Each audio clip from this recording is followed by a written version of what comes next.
बिहार में पुल अब सिर्फ नदी पार कराने के लिए नहीं बल्कि सरकार की नीयत और ठेकेदार की क्वालिटी और सिस्टम की जवाबदेही नापने का पैमाना बन चुके हैं। क्योंकि सवाल ये नहीं है कि पुल गिरा कैसे, सवाल ये है कि हर बार पुल गिरने के बाद भी कोई बड़ा जिम्मेदार गिरता क्यों नहीं। नमस्कार, आप देख रहे हैं न्यूज फीड और मेरा नाम है शिवम यादव।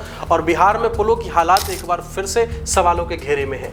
कहीं पिलर धंस रहे हैं तो कहीं लोहे की छड़ें जो हैं वो बाहर आ रही हैं, कहीं पुल बनने से पहले ही टूट जाते हैं और कहीं जनता मजबूरी में उसी कमजोर पुल से गुजर रही है। हाल ही में बिहार के केनी ब्रिज को लेकर चिंता बढ़ गई है, जहां रिपोर्ट्स में पुल के डैमेज्ड पिलर्स और एक्सपोर्ट आयरन रॉड जैसी गंभीर बातें सामने आई हैं। यानी खतरा सिर्फ पुराने पुलों तक सीमित नहीं है, नई और महंगी परियोजनाओं पर भी सवाल खड़े हो रहे हैं। 2024 में बिहार ने एक ऐसा दौर देखा जब लगातार पुल गिरने की खबरें आती रहीं। रिपोर्ट्स के मुताबिक सिर्फ 16 दिनों में बिहार के अलग अलग जिलों में सिवान, सारण, मधुबनी, अररिया, पूर्वी चंपारण और किशनगंज में 10 पुलों के गिरने की घटनाएं सामने आई। अब जरा सोचिए, एक तरफ सरकार विकास और इंफ्रास्ट्रक्चर की बात करती है, दूसरी तरफ जनता उन पुलों पर जान जोखिम में डालकर चलती है जिनकी मजबूती पर खुद सवाल खड़े हो चुके हैं। सबसे चर्चित मामला रहा अगवानी सुल्तानगंज पुल का। करीब 1710 करोड़ रुपए की लागत वाला ये पुल भागलपुर और खगड़िया को जोड़ने के लिए बनाया जा रहा था, लेकिन यह पुल बार बार गिरा। रिपोर्ट्स के मुताबिक IIT रुड़की की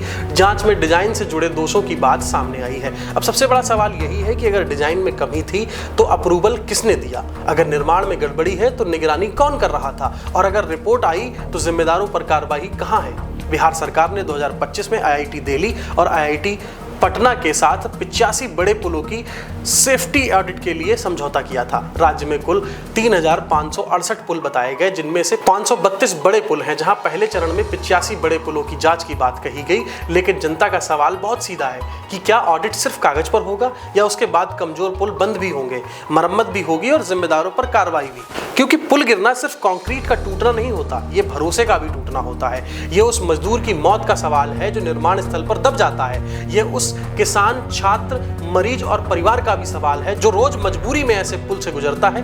बारिश, बाढ़ और नदी के बहाव को वजह बताया जा सकता है, लेकिन घटिया निर्माण, कमजोर निगरानी और ओवरलोडिंग व भ्रष्टाचार को नजरअंदाज नहीं किया जा सकता। बिहार में पुलों का यह संकट सिर्फ इंजीनियरिंग फेलियर नहीं है, बल्कि ये गवर्नमेंट का फेलियर है। और जब तक हर पुल की हेल्थ रिपोर्ट सार्वजनिक नहीं होगी, जब तक कॉन्ट्रैक्टर, इंजीनियर और ऑफिसर की जिम्मेदारी तय नहीं होगी, तब तक पुल गिरते रहेंगे और हर बार जनता ही उसका भार उठाएगी। सवाल पूछना जरूरी है, क्योंकि पुल अगर कमजोर है तो खतरा सिर्फ सड़क पर नहीं है बल्कि हम सबकी जिंदगियों पर है। आप इस पूरे मामले को कैसे देखते हैं? अपनी राय कमेंट करके जरूर बताइए। फिलहाल के लिए इतना ही। मैं हूं शिवम यादव और आप देख रहे थे न्यूज फीड।